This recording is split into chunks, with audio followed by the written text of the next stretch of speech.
Thank you for listening to the Following Films podcast. Today we're stepping into the high-stakes world of underground competition with a look at the upcoming Spanish-language thriller, Queen of Shock.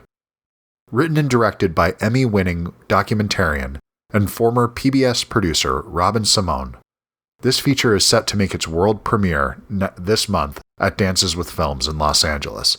Shot entirely in Mexico, with a local cast and crew, the film takes a fascinating piece of Mexican culture and pushes it to a cinematic extreme. The story centers on a real-world game that is a test of endurance, where people voluntarily shock themselves with electricity. In Queen of Shock, this tradition is reimagined as a brutal, viral underground circuit. We follow a struggling single mother who's forced into these escalating electrical matches in a desperate bid to save her kidnapped daughter. Joining us on the podcast is Robyn Symon to discuss the process of adapting a real cultural tradition into genre cinema, the technical challenges of creating intense underground competition sequences, her experience directing a Spanish-language feature in Mexico, the creative leap from documentary filmmaking into the world of narrative thrillers. It's a great conversation about a film that explores the intersection of survival and viral sensation. You can support the show if you enjoy this conversation by leaving us a review and subscribing. It's the best way to help more film lovers find the show. Now on to my conversation with Robyn. Queen of Shock will be premiering this Saturday, June 20th, at the Dances with Films Festival in Los Angeles. Hope you enjoy the show.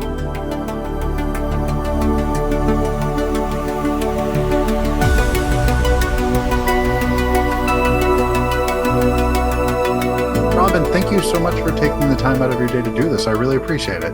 Oh, my pleasure. My pleasure. Thanks for having me. So I got to ask, first thing, with Queen of Shock, we've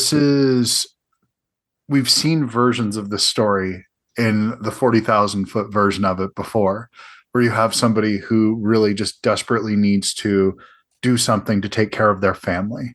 But the specifics of this, I would be hard pressed to find this story anywhere else. So where did this come from? Is this a thing that actually happens?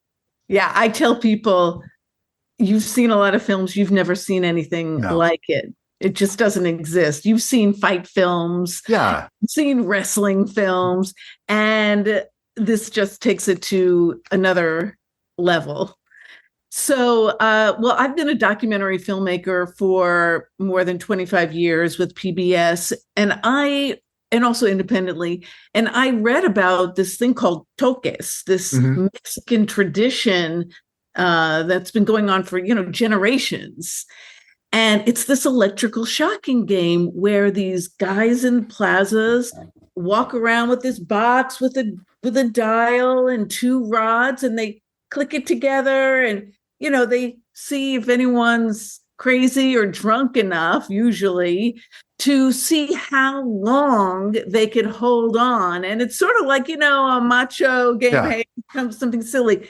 But I always thought it was the strangest tradition. But I was going to do a documentary on it. And when I think of something, it's usually not something I can let go of. So I was thinking about the documentary and just a wider vision of electrical shocking and why this is interesting in our culture. And then the pandemic hit and I had time. And I said, you know what? I mean, obviously I couldn't go to the clubs and the bars in Mexico. So I decided to write a screenplay. But I said, what if this wasn't just some drunk, silly game that they do in the plazas and the bars? What if it was a competition like cockfighting, which is very popular, lucha libre, things like that, very popular also in Mexican culture. I said, what if this toques game was underground, possibly run by the cartel, and people bet money on one contender or the other?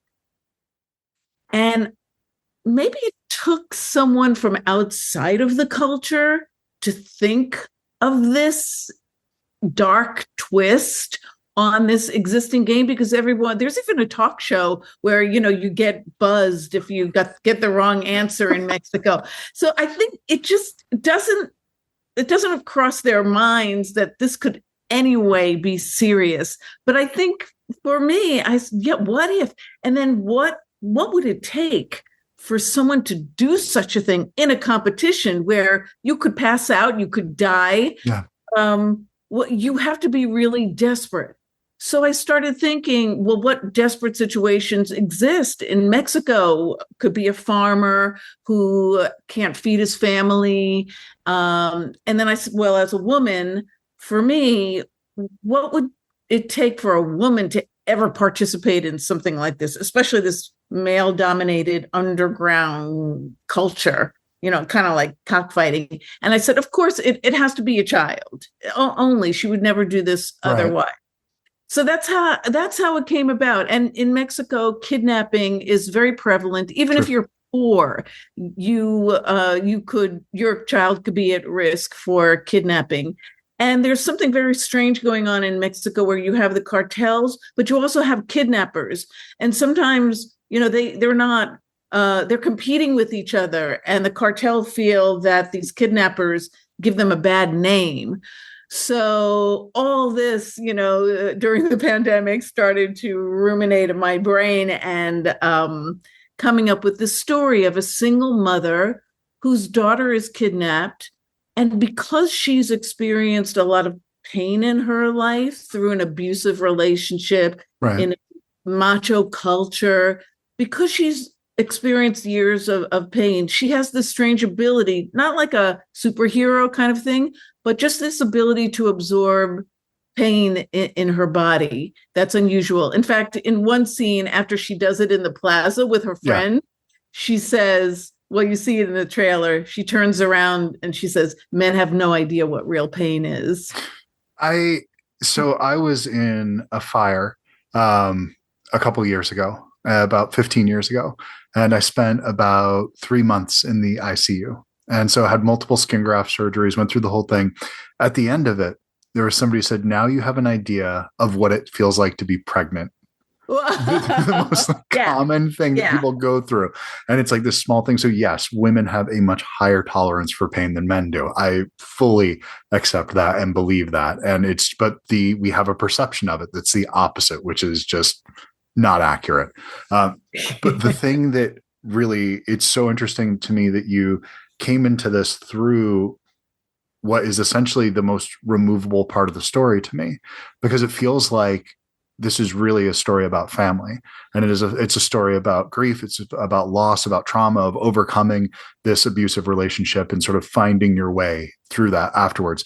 The game that they're playing, the Queen of Shock, that element of it is something that you could remove and put in something else in there. You could switch that out with any number of things. It feels like the film is really interested in that family dynamic more than anything else. And I think that's the strength of the film. Thank you very much. I'm so glad you brought that up, because yes, it's the family dynamic. It's the father who feels that she's brought shame to the family with the missing mother who died. It's the sister who is seeking fame herself and who becomes jealous, and the ex-partner who's the father of the daughter, who, if you look at this from his perspective and many men's perspective, they just want to keep their family together, and they want that control over the family.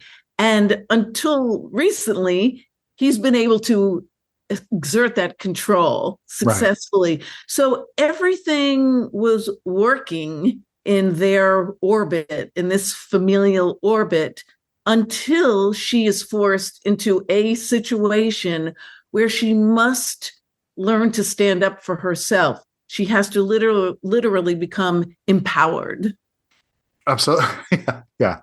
And how that impacts everyone in her family. And the only one who's really supportive is her abuela, the grandmother, who's, that sort of typical sage, who has her own secret story of standing up for herself, joining this group called the 68, which is a real thing in Mexico. She has this tattoo that she's kept hidden in secret for years, and then finally reveals what it is to Mari, the protagonist, in a story to tell her, you know what to do. You know what you have to do. You don't know what you're capable of until you're put to the test. Well, it's the pushback is because the family dynamic is changing for everyone. As she's becoming more self-actualized, that changes the way that the father interacts with her, that changes the way that the sister interacts with her. Everybody is pushing, even her, what we see as her closest friend, her personal friend. All of those dynamics are different than because she's becoming somebody who is standing up for herself and she is becoming self-actualized or realized. And I think that that's an empowerment story. It's an important one. And what's really interesting to me is she starts to question herself. Yeah, very much her so. own motives. What she says in one scene after she beat this farmer who had 4 kids, 4 mouths to feed, she says to her friend Chaco, what am I becoming? Am I any better than my father, than Alvaro, her ex-partner? Who am I? Who am I now? And the friend tries to tell her, you're a mother who's just trying to get her daughter back.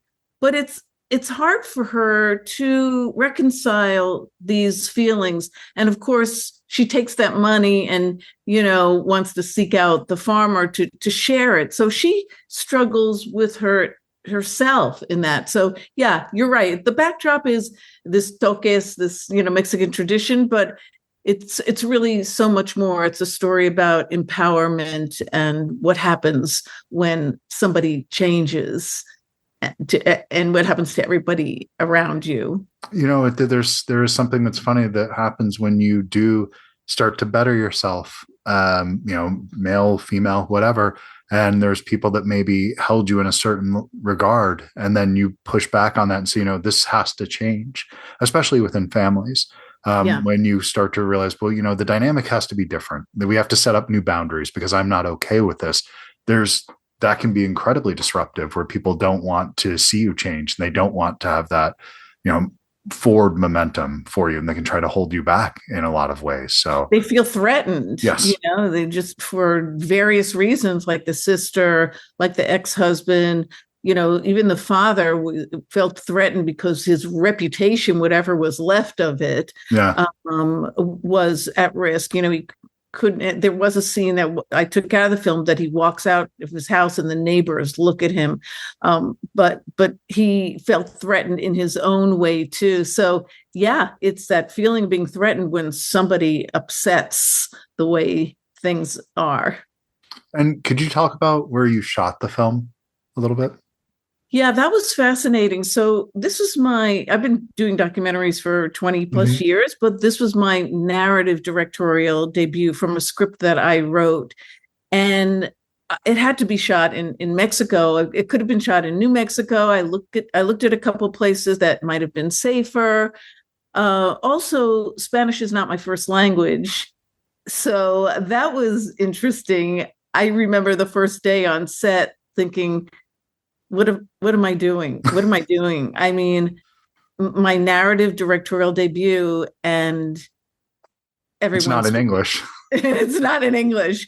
So it's funny though, because the crew wanted to practice their English, Sure. But I wanted to practice my Spanish. So my Spanish didn't improve that much. So what we wound up speaking was like a Spanglish on set. But so I went to Mexico City, and it's really expensive to shoot films in Mexico City. It's almost like Los Angeles now. Oh, and wow. Somebody told me about this town 2.5 or 3 hours north called Querétaro. And I drove up there, took a bus, drove up there with a friend, and it shocked me. They had a fully realized film community.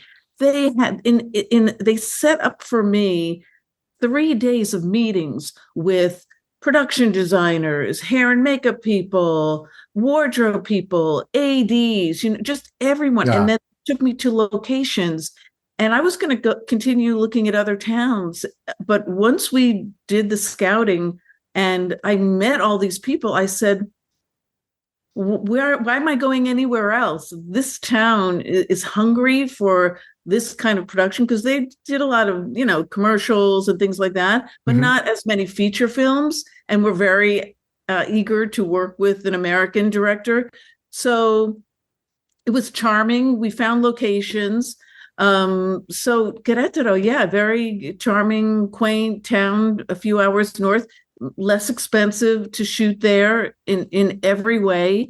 But it was a challenge because things happen differently there, as you may have heard, like it's like I wanted to see wardrobe. I didn't get to see it sometimes until we were shooting that day. The toques machines, I kept saying, I really, we have different toques machines because as she becomes more and more popular, the backdrop changes, the club transforms as she becomes this viral sensation. And so I wanted to, and then of course the opening scene is this Mexican championship match that she's not involved in. So I wanted it to look completely different, really industrial. And I'm waiting to see these toques machines. Like I literally remember being on set and the guy's production designer, who was wonderful and brilliant because it was a small budget film, he's painting it, the morning that we're getting ready to shoot, waiting for extras to show up. It was a challenge. They look good though. They look really good in it.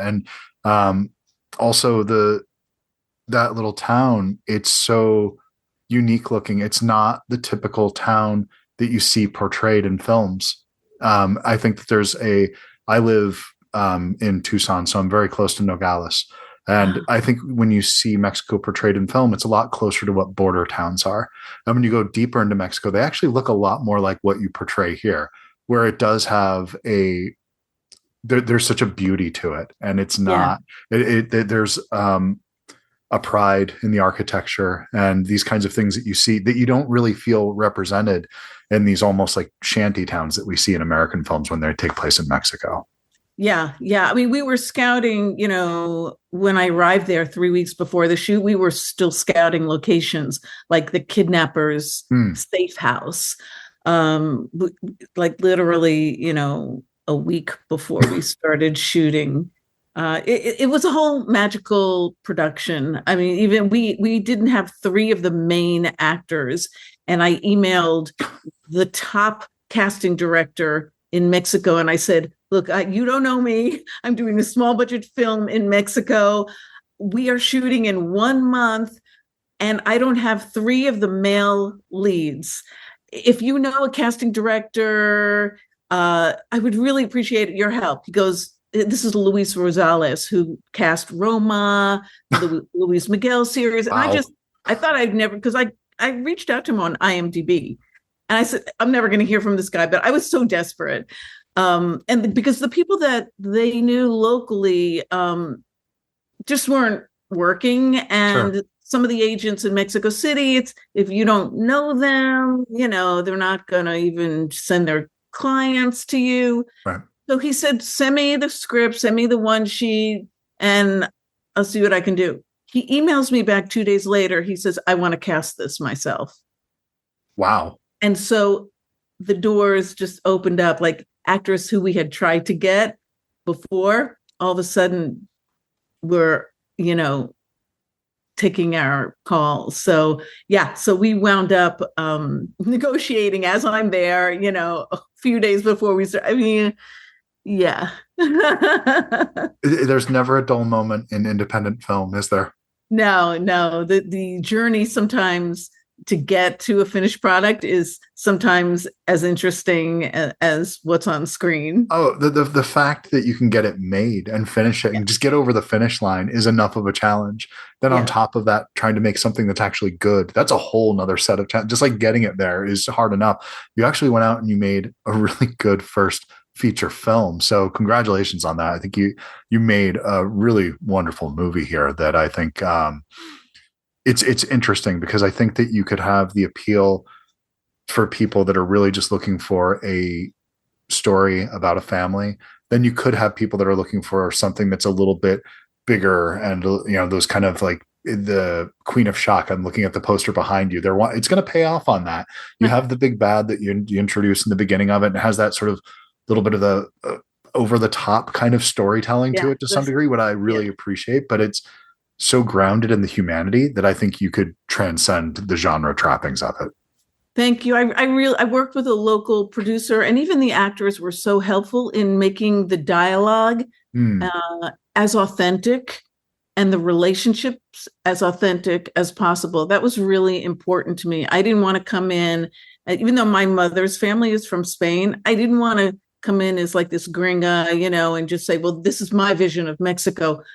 I really wanted to respect the culture and the relationships between, let's say, daughter and father, and sisters and husbands, couples with the children. Like, everything mattered to me, from what they ate to how they interacted with each other. So it was really a great collaborative, magical experience. So and there is something to be said, at least, I don't want this to come out the wrong way, but I really appreciate it when somebody tells the story of where I live and it's an outsider's perspective, because it's helpful to get new eyes on it, because the things that we take for granted, because we see them every day, we don't recognize the beauty or even the absurdity of situations sometimes. And so I think it's important to have outside voices looking in at a culture, and just so that you can better understand yourself sometimes. And I'm just saying personally, as somebody who lives in the United States, I like it when other filmmakers make movies about us,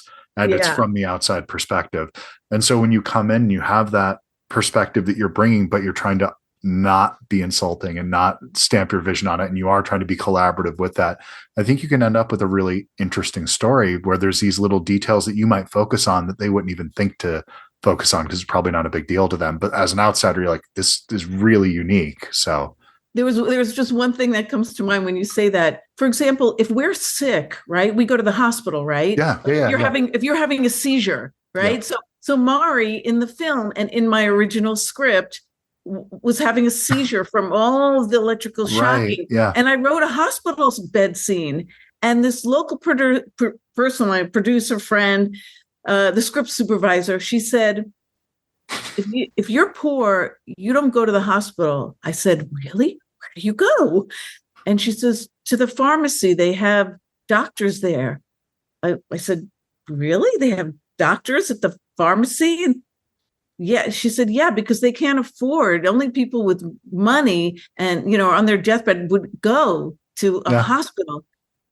And for me, it was so much more colorful. Like, you saw the scene where they drive up to the Taco drives her up to the pharmacy, runs in to get the doctor. And he says, no, I'm not going to be responsible. Not here. Right. This happens. Like, this is exactly what happens when you pull up. They try to decide whether they even want to treat you or not, but that's their only choice, not a hospital. So that was a great example of, cultural sensitivity. Yes. And exactly. authenticity. It's so important. And even when you don't know that, I think that things ring true. Like, you don't have to be, I think, steeped in a culture to something smells false sometimes, where you can feel like it was told by somebody who doesn't understand that culture. And so it can, there's an authenticity here that to me personally, that rings true. And while I live relatively close to Mexico and I have a Hispanic wife, I am not somebody that is an expert on Mexican culture by any stretch of the imagination. I'm about as white as they come. So, but it's something that I love, that culture, and I truly appreciate it. And I think you've done a really beautiful job of exploring that culture. And I really do love seeing the family dynamics that play out here. And I just highly recommend the film to people. So when and where can people check it out?